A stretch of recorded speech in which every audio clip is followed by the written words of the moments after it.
Assalamualaikum warahmatullahi wabarakatuh. Salam sehat untuk kita semua. Semoga kita semua selalu mendapat lindungan Allah Subhanahu wa Ta'ala, ya. Diberikan nikmat sehat walafiat serta dimudahkan segala urusannya. Amin ya robbal alamin. Kesempatan kali ini Mimin akan membagikan satu cerita misteri. Cerita misteri kali ini tentang kisah nyata Nirmalah, gadis pemurung yang kerap mendapat hinaan, bulian, bahkan kurangnya kasih sayang, menjadikannya gadis yang tumbuh menjadi sosok yang berbeda. Selalu disingkirkan, bagi tak seorang pun yang menginginkannya. Seperti apa kisah Nirmalah? Mari kita mulai.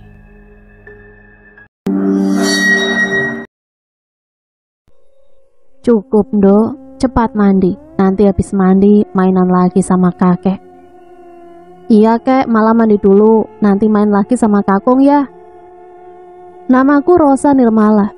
Malah panggilan kesayangan kakung padaku. Aku anak perempuan pertama dan cucu pertama, satu-satunya dari pihak ayah maupun ibu. Kakung dan Uti begitu menyayangiku.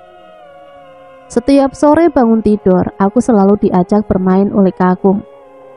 Kakiku diselonjorkan dan diurut-urut dengan nyanyian sluku-sluku batok. Dolanan sederhana yang membekas di ingatanku kala itu. Di saat aku selalu dititipkan di rumah kakung karena orang tuaku tidak menginginkanku. Entahlah apa yang salah dengan diriku. Malah kecil yang polos dan belum mengerti apa-apa. Selalu disangkut pautkan dengan kejadian atau masalah di dalam rumah. Ayah ibuku seperti benci padaku. Mereka menyebutku pembawa sial, anak haram, dan tidak segan mereka kerap mengusirku ke rumah kakung jika sedang marah padaku. Apa aku salah? Mereka datang padaku, berteman denganku, dan bermain bersamaku. Mereka seusiaku, punya wajah, memakai baju, dan juga punya nama. Saat bermain kami juga selalu dijaga. Canggah Selia, seorang kakek seusia kakung yang selalu mengawasi jika aku hampir terjatuh atau terancam akan dibawa sosok makhluk hitam tanpa muka. Malah kakek tunggu di sini. Mainlah dengan saudara-saudaramu. Kalau kamu merasa takut, panggil aku, Canggah Selia. Begitu kata kakek itu yang selalu menemani dolananku bersama mereka, teman-teman kecilku. Aku sangat merasa nyaman, bahkan jauh lebih enak bermain bersama mereka daripada dengan adik kandungku sendiri. Kakung tahu, tentu saja, tapi kakung tak pernah marah. Beliau justru memberi ruang agar aku bisa berinteraksi dengan mereka, supaya aku bisa tetap hidup, begitu katanya. Malah yang malang tak mengerti apa yang sedang dialaminya saat itu. Ternyata tanpa sadar, aku hidup di tengah-tengah jin yang diutus buyut untuk menjagaku. Namun aku bahagia saat itu, karena yang ku tahu hanya mereka yang sabar padaku. Mereka juga mengerti aku, tidak seperti ayah ibu yang selalu berkata kasar dan tak segan melukai fisikku. Pernah suatu hari, saat usiaku kira-kira 3 atau 4 tahun, tak sengaja aku makan telur sandingan yang biasa ibu siapkan di meja dapur tiap malam Jumat Kliwon.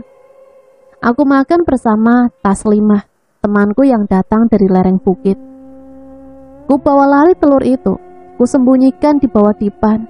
Taslimah sudah menunggu di situ. Ku tunggu, ambil sekalian kopinya.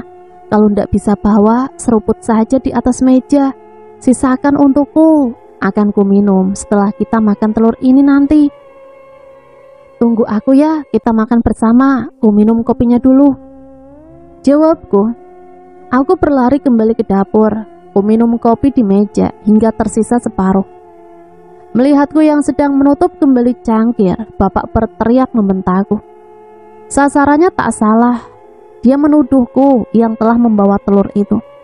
Aku takut. Tentu saja aku berbohong. Aku tidak mengaku kalau sudah mencuri telur rebus itu dan menyembunyikannya di bawah dipan. Nggak ada lagi pelakunya, pasti kamu, anak demit, pembawa sial. Bapak mengejarku. Aku berlari pontang-panting, masuk ke dalam kamar. Taslimah sudah berdiri di atas kasur. Aku merangkak naik mendekatinya, dipeluknya. Lalu pintu kembali terbuka, namun bapak tidak melihatku. Aneh, padahal saat itu aku sudah kaku ketakutan. Tangisanku tak terhindar, tubuhku terguncang dalam pelukan Taslimah. Dia terus mendekapku, sementara bapak celengukan mencariku, yang jelas-jelas sedang berdiri, sesegukan di atas kasur. Cup, bapakmu sudah pergi, ayo turun, kita bersembunyi di bawah, makan telur. Aku lega bisa lolos dari kejaran bapak. Kami berdua turun lalu menyantap telur rebus itu bersama. Setelah itu aku kembali ke dapur, hendak minum. Namun bapak rupanya sudah mengintaiku. Buka mulutmu. Bapak membuka paksa mulutku yang terbungkam. Tercium bau telur. Ditamparnya aku berkali-kali. Mulutku diremas hingga kulit area bibir terkelupas berdarah-darah. Ampun pak, ampun. Dasar lancang, anak setan. Ibu hanya melihatku sinis. Bukannya membantu, namun ibu malah mengusirku dari rumah. Pergi sana jauh-jauh. Ada kamu, rumah bukan damai, tapi makin runyam. Kamu itu pembawa sial. Pilih rumah budemu, apa rumah kakungmu. Ibu capek berurusan sama kamu. Tubuhku didorong-dorong keluar pagar. Saat itu adikku masih 1 tahun. Ibuku mengusirku ke rumah kakung yang hanya berjarak 5 rumah dari rumah bapak. Ibu menyeretku sambil menggendong Arya, adikku. Ini jodoh kesayanganmu pak. Dari lahir aku sudah mengira dia ini anak setan. Rumah jadi angker sejak dia lahir. Jangan-jangan malah ini anak kutukan. Bicara apa kamu? Ini anakmu, darah dagingmu. Kok tega keluar omongan seperti itu? Ibu diam, beliau hanya melirikku tajam, membiarkan aku yang terus menangis kesakitan karena mulutku mengucurkan darah. Bude Indah, kakak ibu yang baru datang mengucap salam, langsung berlari merangkulku. Dibawanya aku ke dalam rumah kakung, dibilasnya lukaku, kemudian diberi obat merah, lalu ditutup perban. Kalau kamu keberatan mengasuh Mala, biar aku yang bawa dia. Ku asuh dia layaknya anakku sendiri, daripada mati lama-lama di tanganmu. Bukannya aku ndak mau mengasuh dia mbak, tapi aku khawatir kejadian buruk juga akan menimpa Arya. Dia itu pembawa sial. Biar saja bapak yang merawatnya. Kan bapak yang menurunkan ilmu dari buyut pada Mala. Sudah susah anak ini sembuh, jiwanya sudah melebur dengan para jin. Saat itu aku tak bisa mencerna semua ucapan ibu. Yang ku tahu ketika itu Taslimah menatap ibu keram, lalu dia berjalan ke arah rumahku. Mungkin ada mainannya yang tertinggal di kamarku. Aku masih terisak dalam gendongan Bude. Bude berkata pada ibu, sebentar lagi akan mengambil semua baju-bajuku. Bude akan membawaku ke rumahnya, jauh dari rumah bapak dan rumah kakung ini. Biar ku rawat malah, nanti kalau sudah dewasa, dia akan mengerti. Dan bebas memilih akan tetap bersamaku atau kembali padamu. Terserah, jawab ibu ketus. Lalu ibu pergi tanpa pamit pada kakung dan Uti yang duduk di ruang tengah. Dia pergi tanpa rasa bersalah sedikit pun, meninggalkanku yang tak berhenti menangis memanggil namanya. Sudah Ndo, sudah ndak apa-apa. Ikut ke rumah Bude ya. Nanti Bude belikan baju-baju bagus, mainan bagus, makanan enak. Bawalah anak ini Ndah. Anak ini sejatinya membawa rezeki. Tapi Hanum tidak sabar dengan cobaannya. Kakung dan Uti berkata demikian, dan Bude hanya menganggukkan kepala sambil terus menciumi pipiku. Budeku yang saat itu sedang melayat ke rumah saudara di dekat rumah kakung, segera mengemasi tasnya. Digendongnya aku dan diajak mampir ke rumah terlebih dahulu untuk membawa beberapa pakaianku. Saat menginjakkan kaki di teras depan pintu, terdengar suara teriakan ibu yang histeris. Bude kaget, beliau spontan menurunkanku dan berlari ke dalam rumah. Aku yang masih trauma karena pukulan bapak hanya mengintip dari balik pintu. Ya Allah, Kang, kok bisa begini? Kamu habis makan apa? Ibu menangis merangkul lutut bapak yang duduk di atas kursi. Adikku Arya diletakkan di lantai. Dia juga menangis menarik-narik daster ibu. Mulut bapak tertutup rapat. Tampak beliau seperti berusaha membukanya, tapi hanya suara deheman yang keluar dari dalam bungkamannya. Bude terkejut berusaha memberikan minum, tapi percuma. Badan bapak mandi keringat. Bapak hanya menggoyang-goyangkan badannya seperti berusaha ingin berlari, namun kesulitan. Tangan kanannya terlihat bengkok, tangan kiri lunglai. Diangkat Bude namun terjatuh lagi. Di sana, di belakang bapak berdiri Taslimah. Dia menyeringai, mengintipku yang juga sedang mengintip dari balik pintu. Dia menganggukkan kepalanya, lalu berlari ke arah kamarku dan menghilang begitu saja. Sejak itu aku tak lagi melihat bapak, entah bagaimana kabarnya. Aku dilarang menemui kedua orang tuaku oleh Bude. Aku tahu Bude tak tega karena menyayangiku dan masih membekas di ingatanku saat itu. Aku masuk dan ikut menangis merangkul kaki bapak. Namun bukan sambutan baik yang kudapat, melainkan tendangan yang bapak berikan ke arah mukaku. Dengan susah payah beliau menggerakkan kakinya. Aku terjengkal. Bude histeris langsung mengangkat tubuh kecilku dan mengumpat pada bapak juga ibu. Aku yang saat itu tak mengerti jika orang tuaku sangat tak menginginkanku, hanya menganggap mereka sekedar marah padaku. Aku menangis tiap malam. Aku berdoa pada Tuhan agar aku bisa kembali pulang di tengah-tengah keluargaku. Aku kesepian di rumah Bude. Kakak lelakiku sibuk dengan permainan bolanya sendiri. Sore itu aku hanya duduk di amben bambu pelataran rumah, menyaksikan mereka anak-anak seusiaku bermain tanpa mengajakku. Mungkin belum kenal, jadi mereka malu untuk menyapa aku. Nirmala. Hah? Suara siapa itu? Ada yang mengenaliku? Nirmala. Lagi-lagi suara seorang gadis kecil memanggil. Kutoleh kanan kiri, tak ada seorang pun yang tampak.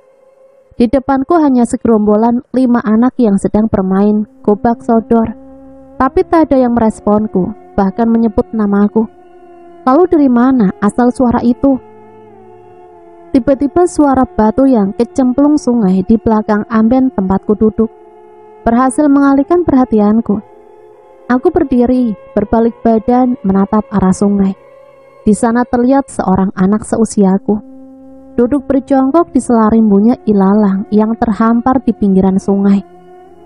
Aku berjalan mendekat berusaha mengenalinya, namun dia menyembunyikan wajahnya di sela lutut. Karena tak bisa berenang, aku takut menyeberangi sungai. Kuamati dia dari kejauhan. Gadis itu memakai rok putih panjang.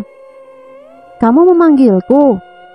Aku mencoba menyapanya, karena aku yakin dia yang memanggilku tadi. Dia masih diam, posisinya semakin menjorok, tubuhnya makin tertutup ilalang. Malah, iya Bude, kamu di mana?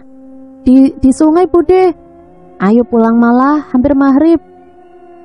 Bude berteriak memanggilku pulang, sementara gadis itu masih belum mau menjawab sapaanku. Sudahlah, mungkin dia malu, seperti anak lainnya. Namun ketika tubuhku hendak berbalik pulang menuju rumah, tiba-tiba gadis kecil itu berdiri dan melangkah maju menyibak ilalang. Tunggu. Iya, aku ikut denganmu. Dia berjalan menyusuri sungai tanpa kesulitan dan takut untuk tenggelam. Langkahnya ringan, dia berjalan di atas air dengan kaki telanjang. Anehnya kaki itu tidak basah. Lalu dia mendekat dan mengulurkan tangannya padaku. Ajeng, sebutnya mengenalkan namanya. Malah, balasku dengan menjabat telapak tangannya. Tangan itu dingin, kulitnya juga terlihat pucat, lingkar matanya membiru, sedikit lebam seperti kurang sehat. Kamu sakit? Dia hanya menggeleng, lalu menggendong tanganku, dan membalikkan badannya kembali menatap arah sungai. Di sana ternyata juga berdiri seseorang, sosok yang sangat kukenal, dengan jenggot dan kumis menyatu, memanjang sedada. Canggah, suaraku lirih, namun beliau mampu mendengarnya dengan baik. Dia melambaikan tangannya, aku pun membalas dengan lambaian dan senyum yang sumringah. Entah kenapa batinku tenang setiap melihat Canggah. Rasa sedih, rasa takut, semua musnah seketika ketika dia menampakkan dirinya. Pulanglah nak, budimu sudah menunggu. Ajak Ajeng bersamamu, tapi jangan lewat pintu depan, lewatlah pintu belakang sumur. Bawa Ajeng ke dalam kamarmu, kamu tak akan kesepian lagi. Belum sempat berkata-kata, beliau sudah menghilang, menyusuri ilalang di belakang tubuhnya. Aku senang bertemu Ajeng, meski kulitnya pucat, namun dia selalu terlihat riang dengan selalu tersenyum. Kami pulang bergandengan tangan, melewati anak-anak tetangga yang asik bermain. Tak satu pun dari mereka ingin menegur kami. Biarlah, yang penting aku sudah punya teman. Kuharap Ajeng baik seperti Taslimah. Malah, Bude kan sudah bilang kalau main jangan surup-surup. Mulai besok kamu harus bubuk siang ya. Iya Bude. Ayo cepat mandi, sebentar lagi Pak De pulang, kita main ke rumah Kakung ya. Tadi Bule Umi telepon, katanya Kakung kangen kamu, Nduk. Apa? Benarkah? Ke rumah Kakung? Alhamdulillah, berarti aku bisa bertemu bapak sama ibu dong. Tapi ingat, kamu ndak usah ke rumah bapakmu. Bude ndak mau kamu disiksa seperti dulu lagi. Kalau kamu sakit, bukan ibumu yang bingung, tapi Bude, Nduk. Enggak Bude, aku menunduk lemas. Kangen rasanya ketemu ibu. Apa bapak juga sudah sembuh? Aku berjalan menuju kamar mandi. Sebelum itu kurai dulu handuk yang kutanggalkan di belakang pintu kamar. Melihatku yang murung, Ajeng yang sedang bercermin menyapa aku. Kenapa kamu sedih malah? Aku kangen ibuku Ajeng. Nggak usah sedih, nanti ku temani ya ke rumah ibumu. Tapi jangan bilang budemu, mau? Memang kamu bisa antar aku? Kalau ketemu Bude gimana nanti? Sudah tenang saja, pasrahkan saja sama aku, oke? Kelingking kami saling bertautan. Aku senang, Ajeng mau membantu. Semoga nanti Bude tidak mengetahuiku yang diam-diam datang menemui ibu.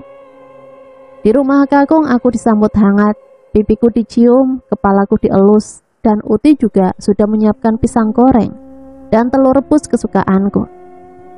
Kemarilah anak cantik, disuapin Uti. Uti kangen banget dengan Mbak Mala. Iya, Uti selalu memanggilku dengan sebutan Mbak. Mungkin tujuannya untuk membiasakan adik-adikku, baik dari pihak bapak maupun ibu, agar ikut memanggilku dengan sebutan itu. Setelah menyuapiku pisang goreng, Uti pamit ke rumah Bule Umi sebentar bersama Bude. Kemudian aku digendong Kakung, di pangkunya aku dan dinyanyikan tembang Lir Iler. Ajeng juga berdiri menemani di pinggir pintu. Melihat temanku yang kesepian di ujung ruang tamu sana, Kakung menganggukkan kepalanya, memberi isyarat untuk memperbolehkan dia masuk. Kakung bisa lihat. Kakung hanya tersenyum dengan mengelus lembut rambutku. Tapi Bude, Pak Ade dan Mas Bayu ndak ada yang bisa lihat, Kung. Sudah Lando, yang penting kamu sehat. Ajeng tidak nakal kan? Tidak, Kung. Ajeng sabar, anaknya baik. Ya wes, sini mainan bareng temannya. Ajeng disejajarkan, duduknya di sampingku. Diselonjorkan juga kakinya, sama sepertiku. Lalu kami bernyanyi bersama, diiringi suara gerimis yang gemericik di luar rumah. Bude dan Uti masih di rumah Bule Umi. Rumahnya persis di samping rumah Kakung ini. Tinggal kami bertiga di sini menikmati pisang goreng dan telur rebus. Ajeng tidak suka, tidak seperti Taslimah yang hobi makan telur rebus, sama sepertiku. Taslimah, apa kabarnya? Apakah dia bisa makan telur jika tak ada aku? Saat Kakung melinting tembakau di dalam, aku berbisik pada Ajeng. Ajeng, katanya kamu mau antar aku ke rumah ibu, bisa ndak? Bisa, pegang tanganku. Selama berjalan, aku terus menggenggam tangan Ajeng. Hingga hal aneh kembali kurasa. melewati rumah Bule Umi. Ada Uti dan Bude Indah yang duduk di depan teras. Tapi mereka sama sekali tidak memerhatikanku yang berjalan tergopoh di bawah guyuran gerimis. Aku terus menunduk, khawatir salah satu dari mereka tersadar dan mencegahku yang ingin bertemu ibu. Syukurlah, tak satu pun orang yang menyadari keberadaanku di tengah jalan. Bahkan tetangga yang lewat berpapasan denganku juga tidak menegurku. Sungguh-sungguh aneh. Memasuki halaman rumah ibu, Ajeng terlebih dahulu bertanya padaku, "Mau masuk sendiri apa minta ditemani?" Ku bilang aku ingin masuk sendiri. Aku takut ibuku marah jika melihatku datang membawa teman. Akhirnya aku masuk ke dalam, sedangkan Ajeng menunggu di luar. "Assalamualaikum, Bu." Hening, tak ada jawaban. Pelan aku berjalan masuk. Di dalam sepi. Suara adikku Arya pun tak terdengar. Kakiku melangkah menyusuri ruang tamu. Berlanjut ke kamar ibu. Pintu kamar ibu terbuka sedikit. Tanpa suara aku menyelinap ke dalam renggangan pintu yang cukup untuk seukuran tubuh kecilku masuk. Mataku terbelalak lebar melihat pemandangan yang sungguh membuat keringat dingin mengucur deras. Taslimah duduk di atas kepala bapak dengan posisi kaki mengapit kedua pipinya. Bapak yang duduk lunglai di kasur hanya bisa pasrah terbungkam dengan satu tangannya ditarik ke atas oleh Taslimah. "Bapak," suaraku lirih nyaris tak bisa ku dengar. Air mataku menetes melihat kondisi bapak yang tak berdaya dalam kungkungan Taslimah. Dua bola mata bapak sadar akan kedatanganku. Mata itu mengerjap seakan memanggilku untuk mendekatinya. Ku hampiri bapak dengan linangan air mata. Ku tatap ke atas, wajah Taslimah datar tanpa ekspresi. Dengan suara yang berat, ku mohon pada temanku itu untuk turun dari kepala bapak. "Taslimah, tolong jangan siksa bapakku. Kasihan, dia kesakitan." Katakan padanya untuk berhenti menyakitimu. Atau kalau tidak, aku tak akan pernah melepaskan kaki dan tanganku ini. Ku tatap bapak, ada air mata yang keluar dari sudut matanya. Ku sentuh pipinya, ku angkat kaki Taslimah yang mengapit erat. Begitu terlepas, pelan-pelan bapak membuka mulutnya. Anakku, Nirmala." Suaranya terbata, tangisnya terurai. Ditariknya tubuhku kuat, didekapnya, dan dia berbisik kata "maaf" berulang kali. "Sepurane bapak, Nduk, sepurane." Tiba-tiba terdengar suara pintu dibanting dengan keras. "Ibu." Seketika aku terkejut mendengar pintu itu. Dengan menggendong adikku, ibu berjalan cepat menghampiriku dengan menodongkan telunjuknya ke arah dahiku. "Aku sudah mengira ini ulah setan temanmu malah. Pergi dari sini, awas sampai kembali lagi." Tapi malah kangen ibu. Ibu tidak menghiraukanku. Tubuhku didorong sampai keluar kamar. Sepintas aku melihat bapak menangis. Dia menatapku, namun beliau belum kuat berdiri untuk menolongku. Aku terus meraung memohon ampun pada ibu. Kupegang erat dasternya. Namun kaki ibu begitu kuat mendorong tubuh kecilku hingga ke depan pintu ruang tamu. Di sana, di luar, Ajeng dan Taslimah sudah menungguku. Mata mereka nyalang menatap ibu.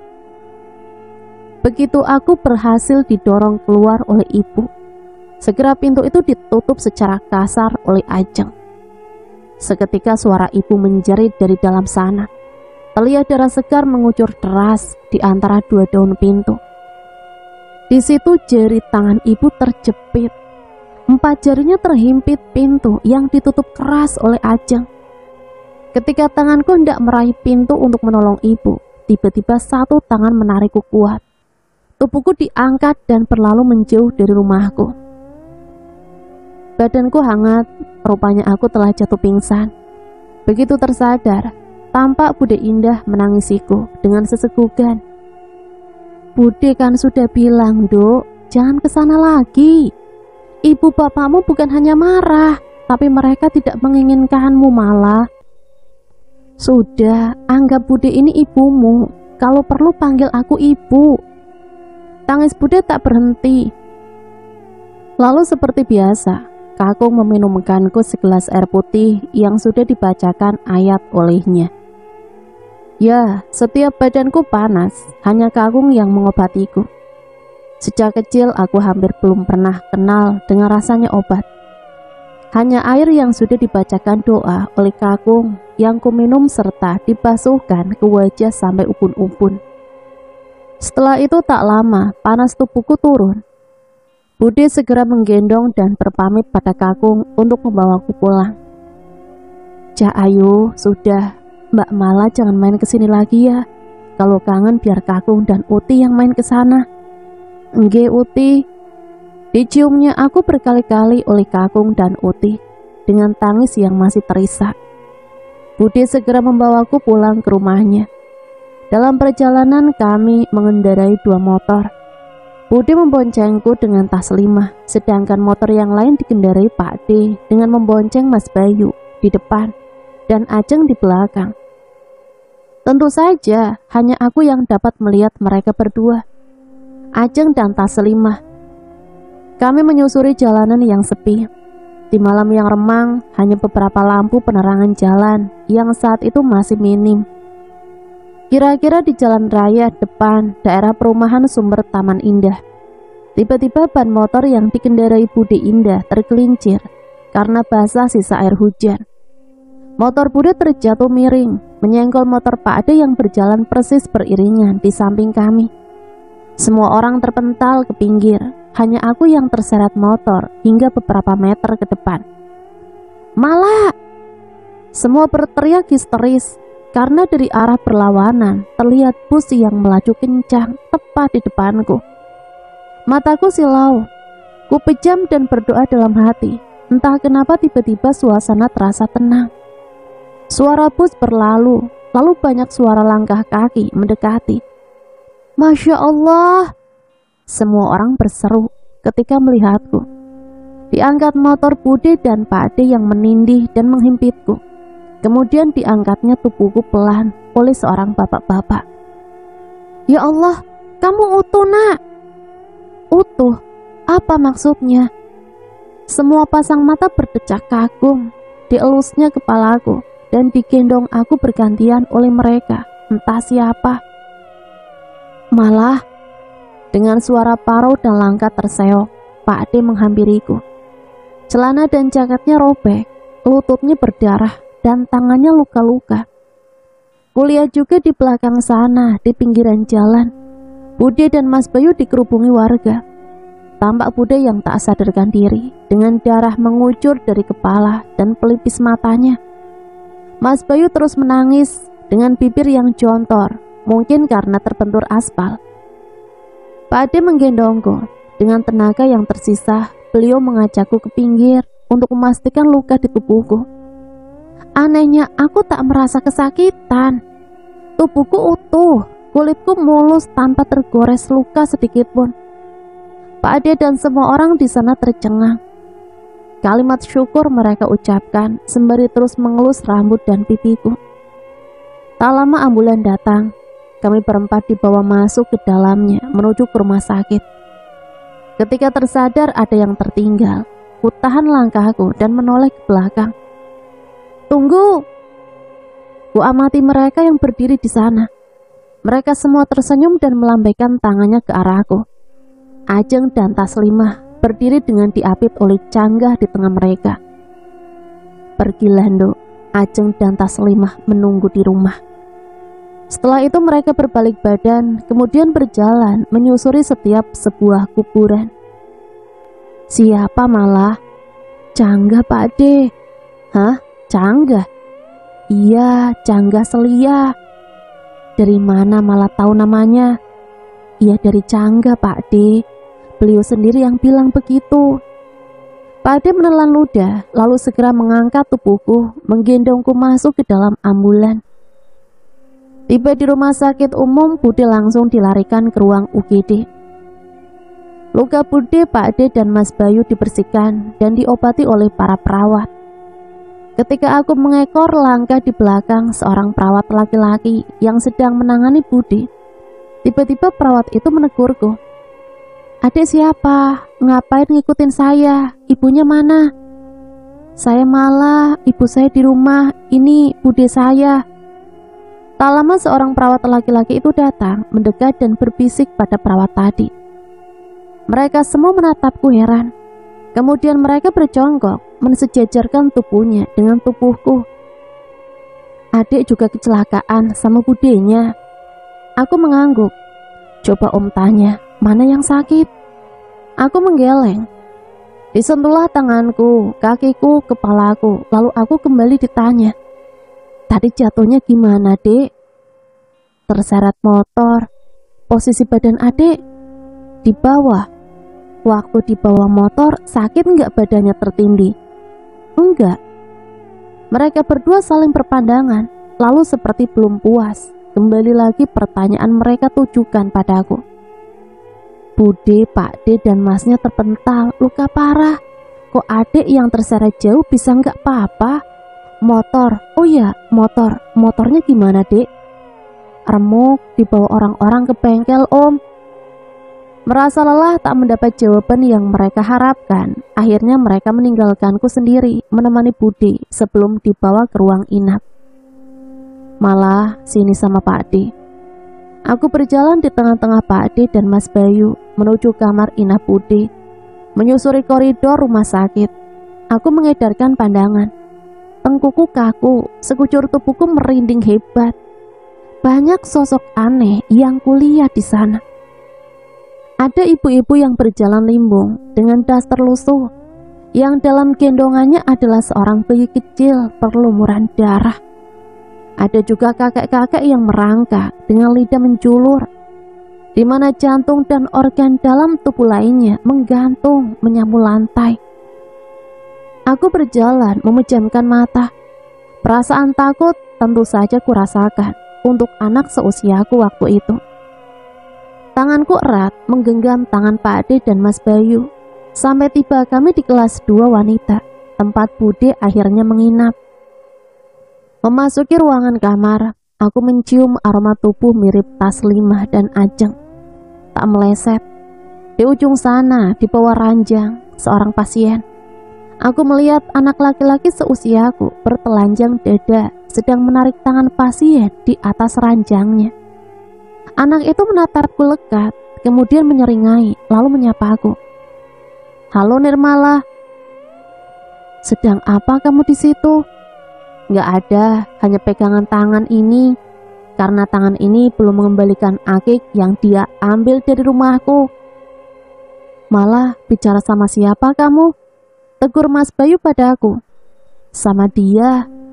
Aku menunjuk anak itu yang masih terus memegangi tangan. Sudah, jangan berisik Bayu, malah budemu baru siuman." Tutur Pak Ade menyuruh kami diam. Bude akhirnya sadar, dan yang dicarinya pertama kali adalah aku. "Malah, Nirmala, kemana malaku Pak?" "Ini Bu, malah selamat, tidak terluka sedikit pun." Bude memelukku haru, kemudian berganti dengan memeluk Mas Bayu. Malam ini kami semua menginap di rumah sakit sambil menunggu besok kunjungan dokter. Berharap Bude bisa kami bawa pulang. Kami bertiga tidur di bawah ranjang Bude, beralaskan tikar yang dibawa Kakung dan Bule Umi yang berkunjung tadi. Sebetulnya tadi Kakung hendak membawaku pulang, tapi Bude tidak mengizinkan karena takut bapak dan ibu akan melukaiku lagi. Akhirnya serempak kami bertiga, aku, Pak Ade, dan Mas Bayu menginap di sini menemani Bude. Tengah malam aku terjaga mendengar suara isakan seorang wanita di luar ruangan. Aku keluar, pandanganku tertuju pada seorang ibu yang duduk menangis di lantai depan kamar sebelah. Ku dekati dia, ku coba mengajaknya bicara. "Ibu kenapa nangis?" "Anakku tidak mau datang, coba dia datang, aku bisa pergi dengan tenang." Wajah tua itu menatapku, kulitnya pucat, kurus dengan rambut pendek sebahu. Dia memegang tanganku, lalu memohon agar aku memberitahu keluarganya besok untuk membawa anaknya datang kemari. Aku hanya mengangguk, lalu tepukan di pundak mengagetkanku. "Malah, kamu ngapain?" "Ini mas, ibu ini." "Loh, kemana ibu tadi?" "Ibu siapa? Ayo masuk, di sini banyak nyamuk." Mas Bayu menuntun tanganku berjalan masuk kembali ke kamar. Sesekali kulihat lagi ke arah ibu tadi. Dia benar-benar menghilang. Aku sulit kembali memejamkan mata, hanya memandangi langit-langit kamar dan melirik ke bawah ranjang ujung sana.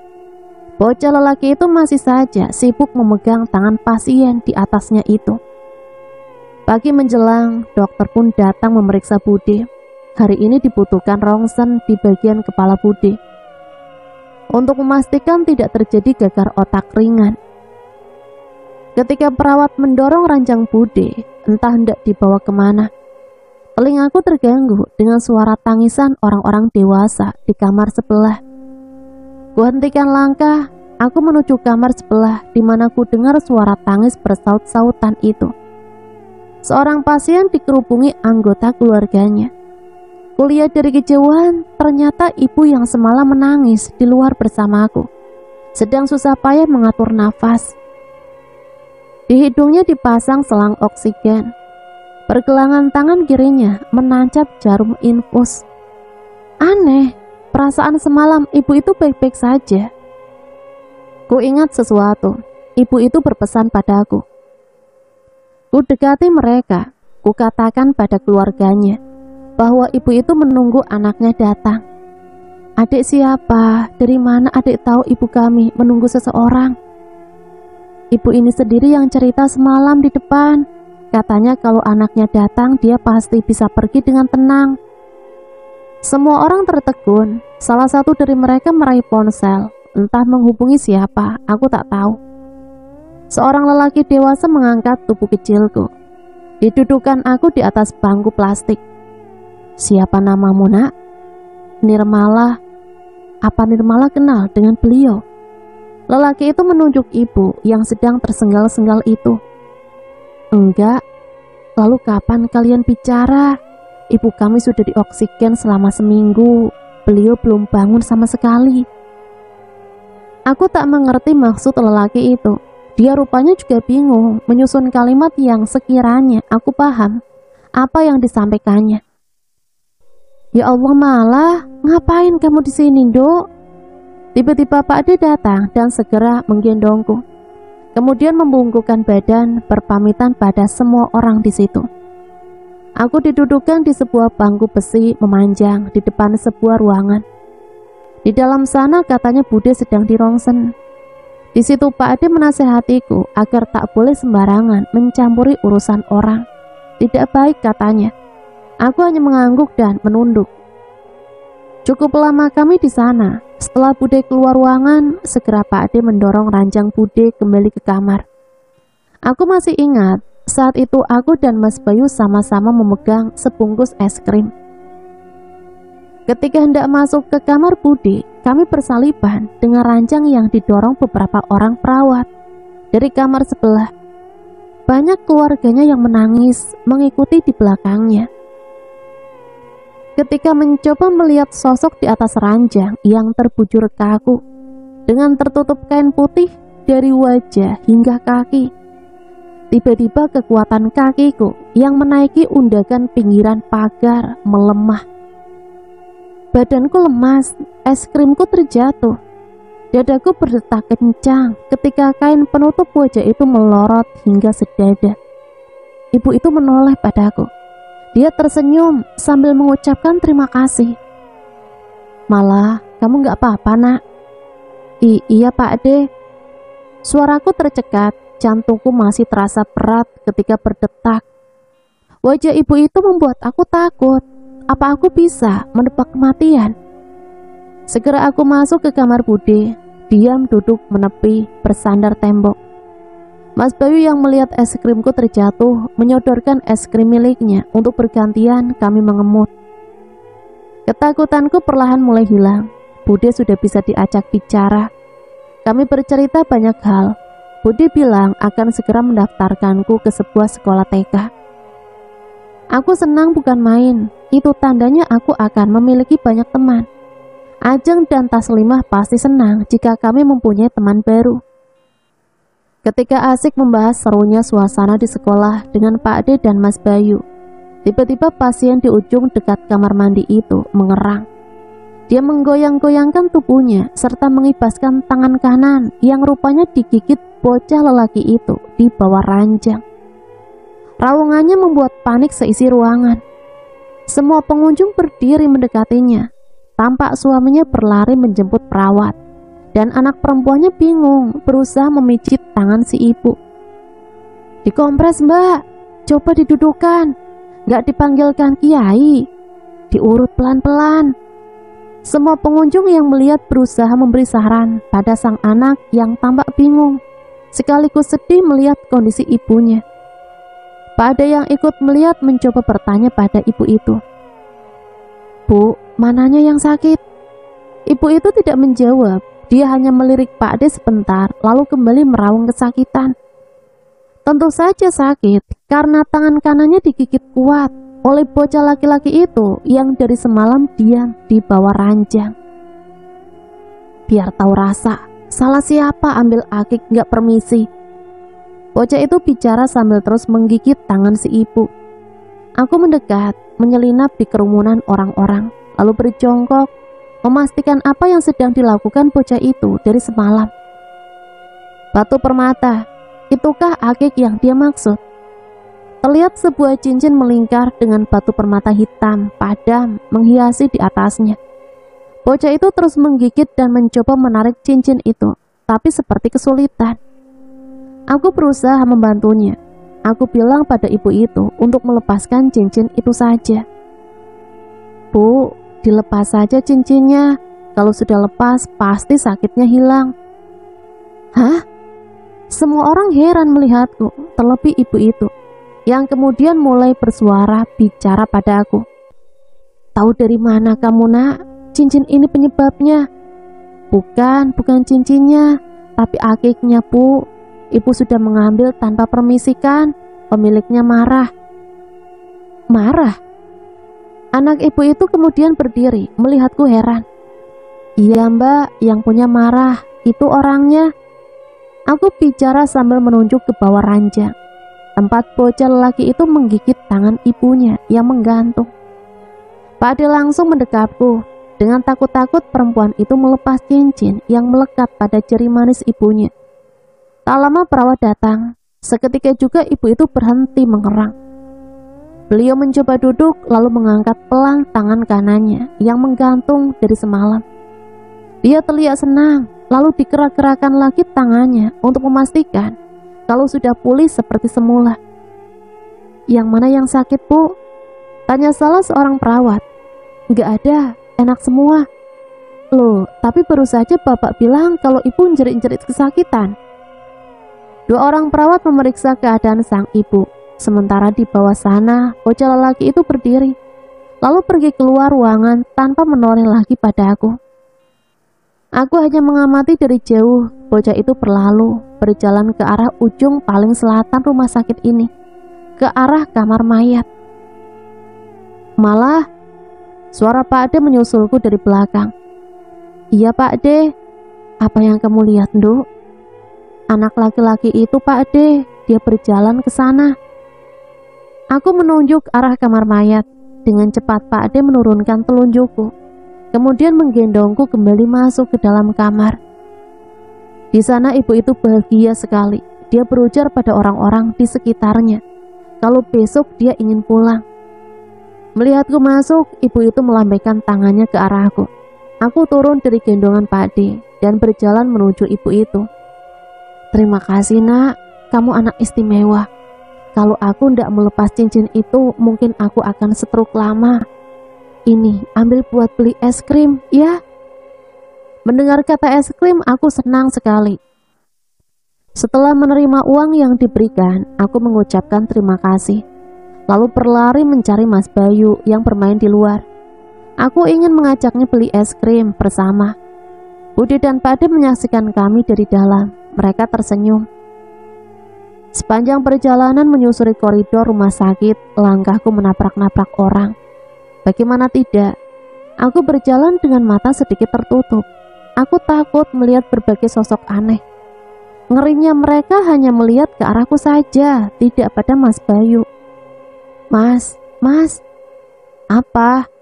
Mas lihat mbah itu enggak yang jalan miring pakai satu kaki? Enggak.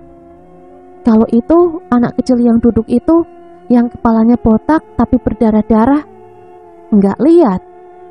Kalau yang itu bapak-bapak yang telanjang tapi lehernya hampir putus. Duh malah, kamu ngomong apa sih? Aku enggak lihat apa-apa malah. Kamu lihat hantu ya? Hantu? Iya hantu. Kalau kamu bisa lihat tapi aku enggak, berarti itu hantu.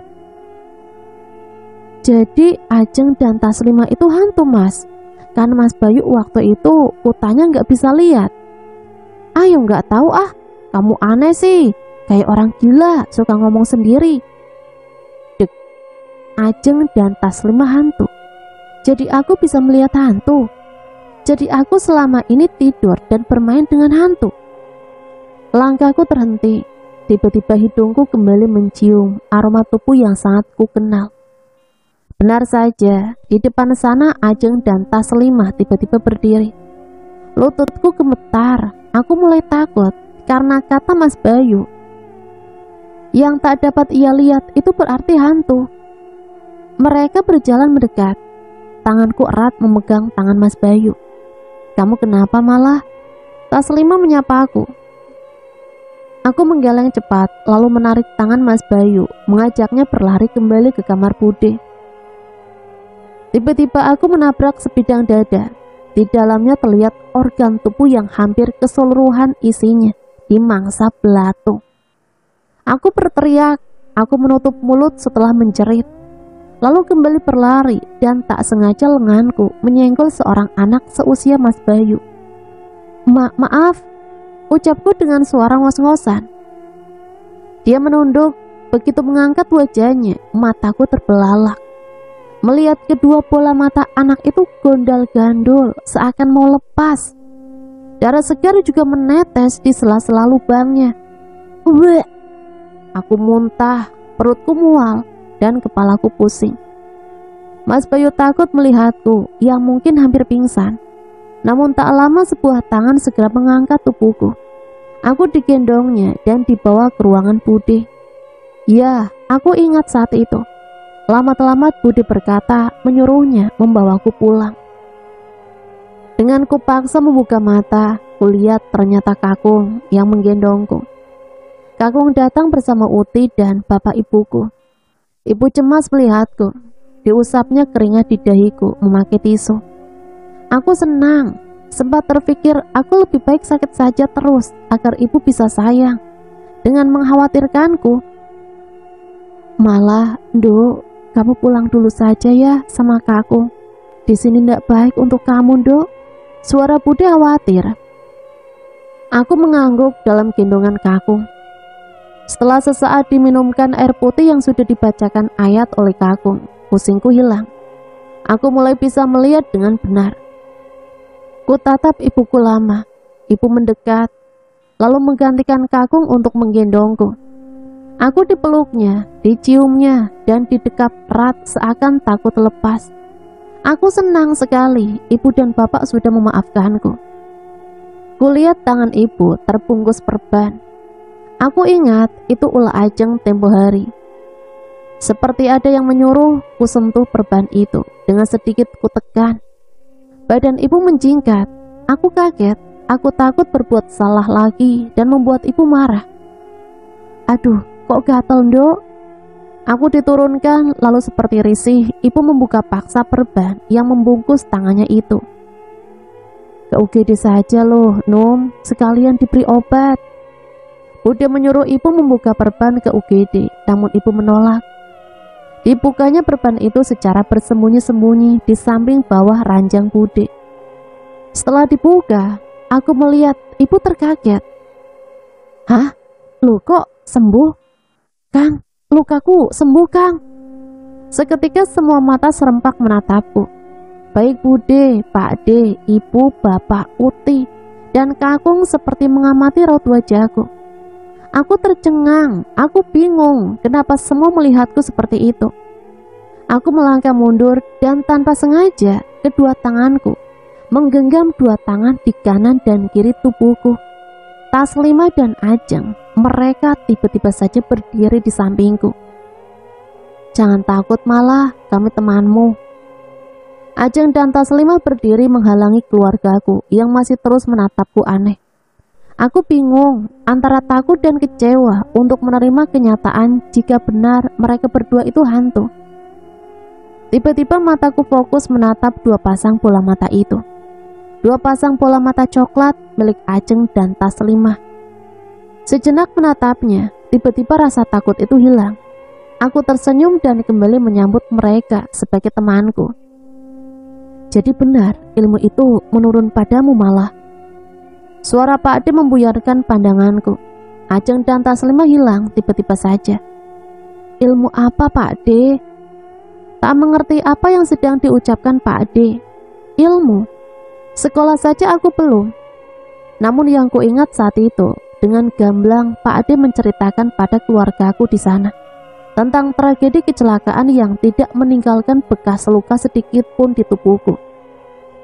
Tetangga kamar yang bicara denganku semalam sebelum kematiannya, dan cincin akik hitam pekat yang kuminta lepas pada penderita stroke di ranjang ujung kamar, dan akhirnya orang itu pun sembuh.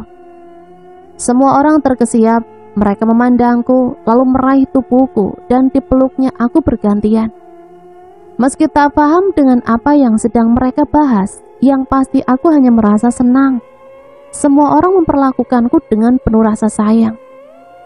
Aku sudah bilang kan, Malah itu berbeda. Ada canggahnya yang menjaga raganya. Sejatinya anak ini membawa rezeki loh. Nanti kalau anak ini sudah akil balik, lihat dan ingatlah, akan lebih jelas tampak ilmunya. Kakung bertutur seraya terus mengelus rambutku dalam pangkuannya.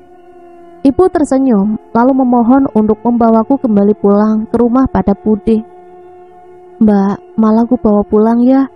Malah waktunya masuk sekolah TK, Malah pulang sama ibu bapak ya nak. Iya, mau. Malah mau pulang sama ibu ya Bude. Aku senang bukan main. Aku akan pulang ke rumahku, berkumpul bersama ibu, bapak, dan Arya adikku. Bude pun tersenyum memperbolehkan ibu membawaku.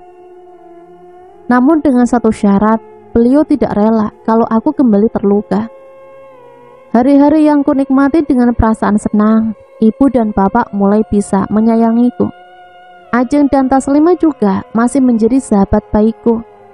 Meski terkadang mereka membawa teman dari alamnya, namun persahabatan kami tetap terjalin dengan baik selama itu. Aku mau berteman denganmu, tapi kamu harus janji jangan sakiti bapak ibuku lagi ya. Aku akan marah dan bilang pada Cangga kalau kalian masih nakal lagi. Janji, ujarku memperingatkan mereka. Baik Malah, kami janji. Ajeng dan Taslimah akhirnya mau berjanji, dan sejak itu, baik bapak maupun ibu tidak pernah terluka oleh perbuatan mereka. Meskipun bapak kerap masih menyiksaku jika apa yang kulakukan tidak sesuai dengan perintahnya. Bapakku seorang temperamental, sulit baginya bersikap lembut jika sedang emosi. Sampai tiba saatnya masuk tahun ajaran baru, ibu mendaftarkanku di sebuah sekolah TK dekat rumah. Aku senang, banyak kujumpai teman baru, aneka ragam mainan, dan ibu-ibu guru yang cantik dan sabar yang mendidikku. Saat sekolah perasaanku senang sepanjang hari. Ajeng dan Taslimah pun kerap ikut ke sekolah dan ikut bermain bersama teman-temanku. Banyak juga yang berbaur dengan kami, yang memiliki aroma tubuh mirip Ajeng dan Taslimah. Sungguh, di usiaku saat itu aku tak dapat membedakan mana manusia, mana hantu. Semuanya sama di mataku. Suatu sore saat libur di hari Minggu, tiba-tiba aku rindu main prosotan di sekolah. Dengan diam-diam aku mengajak Ajeng dan Taslimah untuk main ke sana. Nanti bapakmu marah Malah, kata Ajeng cemas. Iya, apalagi langit sedang mendung. nanti hujan dan kamu kebasahan bagaimana? Taslimah juga rupanya keberatan untuk kuajak pergi. Ya sudah, kalau kalian gak ikut, aku pergi sendiri aja. Aku nekat berangkat sendiri menuju sekolah. Aku tahu sifat mereka tak akan pernah membiarkanku seorang diri. Dengan senyum-senyum, aku pun berjalan, diikuti dua sahabatku itu di belakang langkahku. Setiba di sekolah, aku terkejut. Ternyata banyak anak yang sedang bermain di sana. Tapi semua beraroma tubuh mirip dua sahabatku itu. Saat kami datang, sejenak mereka terdiam. Semua pasang mata menatap kami, terutama padaku yang berbeda dengan mereka. Namun itu tak berlangsung lama, mereka langsung menyambutku hangat. Kami berkumpul, bermain bersama dan tertawa riang. Hingga tak terasa azan maghrib terdengar, aku masih asik bermain. Aku ingat saat itu, ada salah seorang tetangga yang mengikutiku secara diam-diam, dia mengintipku. Sampai akhirnya dia juga yang memberitahu pada bapak yang sedang bingung mencariku. Mengatakan aku bermain di sekolah. Anakmu itu edan, gila, bicara sendiri, jemputlah di sekolah, malah rupanya sudah kesurupan. Telingaku berdengung kuat mendengar kalimat itu saat aku sedang asik bermain. Aku sadar bahaya mengancam, bapak akan datang dengan marah dan tak segan memukuliku. Segera aku beritahu pada Ajeng dan Taslimah, dan kami berlari pulang dengan memilih arah jalan lain yang sedang ditempuh bapak untuk menjemputku. Ketika berlari dari arah depan, aku berpapasan dengan tetanggaku itu. Dia melirikku dan kuhentikan langkahnya. Le, kok kamu menuduh aku gila? Aku gak kesurupan, aku waras, Le. Kamu seneng ya aku disiksa bapak? Orang itu hanya diam dengan sedikit bingung. Merasa bapak sedang menuju ke arah situ, segera aku kembali berlari dan kemudian bersembunyi di balik pohon pisang kebun tetangga. Mana? Katamu malah ada di sekolahan. Loh, jadi sampean gak ketemu malah, Kang? Lelaki itu balik bertanya pada bapakku dengan wajah pucat. Bapakku terlihat geram padanya dan kembali berjalan mencariku, menyusuri jalan menuju rumah. Aku yang mencari rute lain tentu saja lebih cepat sampai rumah dengan langsung menuju sumur untuk mandi. Saat bapak mengomel pada ibu di depan teras, dari belakang aku keluar sudah dalam keadaan tubuh bersih berganti pakaian. Bapak tercengang. Ibu yang baru datang arisan ini balik menuduh bapak yang gila karena menuruti omongan tetangga. Aku hanya tersenyum dan mengajak Arya adikku bermain sambil ngemil biskuit. Banyak hal seru yang kulewati semasa hidup. Ajeng dan Taslimah selalu menjadi sahabat setia dan teman di kala suka dan duka. Dari guru hingga tetangga, banyak yang mengira aku ini anak kurang waras.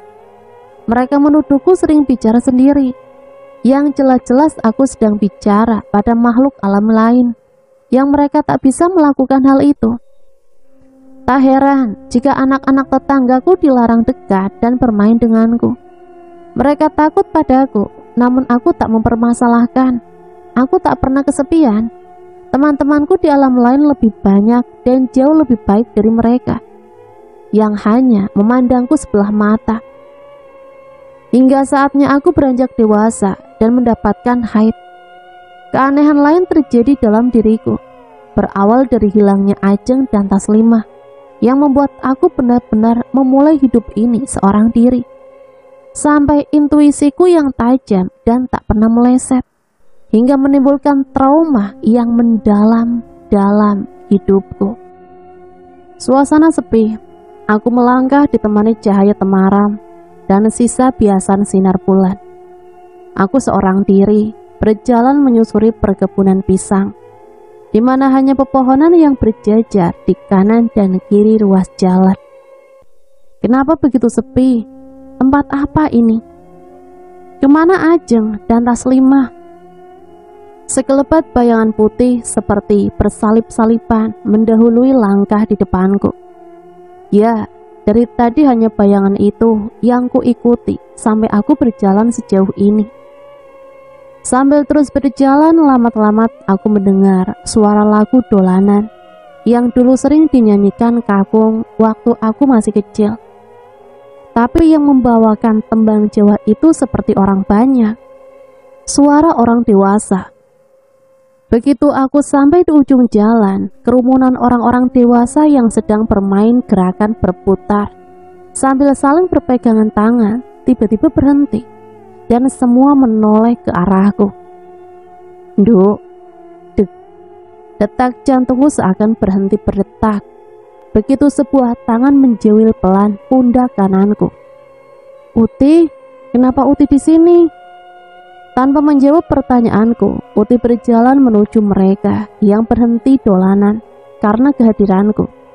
Uti berkumpul di tengah mereka.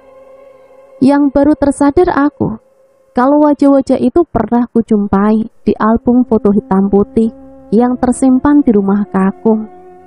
Wajah yang sama, pakaian yang sama, juga dengan penampilan di foto. Kebaya dan jarik dikenakan para wanita, sedangkan para pria mengenakan surjan lengkap dengan blangkon sebagai penutup kepala. Salah satunya ada Cangga yang kuhafal dari kehadirannya sewaktu-waktu.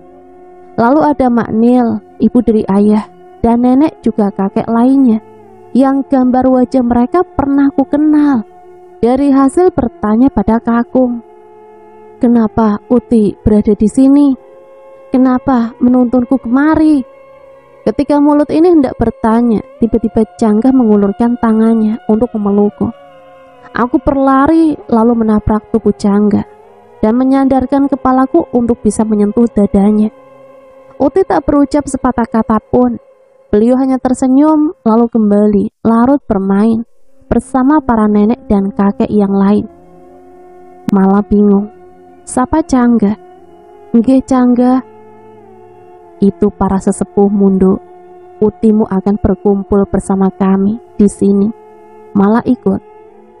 Aku menggeleng cepat. Bisa marah Bapak jika aku tinggal di sini bersama mereka. Mereka juga para orang tua, bukan seperti Ajeng atau Taslimah yang sebaya denganku. Kamu ndak usah mencari dua sahabatmu itu, Nduk. Mereka sudah kusuruh pulang. Kamu sudah besar, sudah bisa menjaga diri. Jangan takut, aku selalu menemanimu. Apa? Ajeng dan Taslimah pulang? Cangga hanya tersenyum sambil mengelus rambutku. Dikecupnya upun-upunku 3 kali. Lalu Cangga membawaku berjalan-jalan, meninggalkan mereka, para nenek dan kakek yang sedang asik dolanan. Nah teman-teman, ceritanya sampai di sini dulu ya. Nanti lanjut lagi ke part yang selanjutnya. Masih ada 1 part lagi. Sampai di sini saya pamit undur diri. Mohon maaf apabila banyak salah kata. Akhirul kalam, wassalamualaikum warahmatullahi wabarakatuh.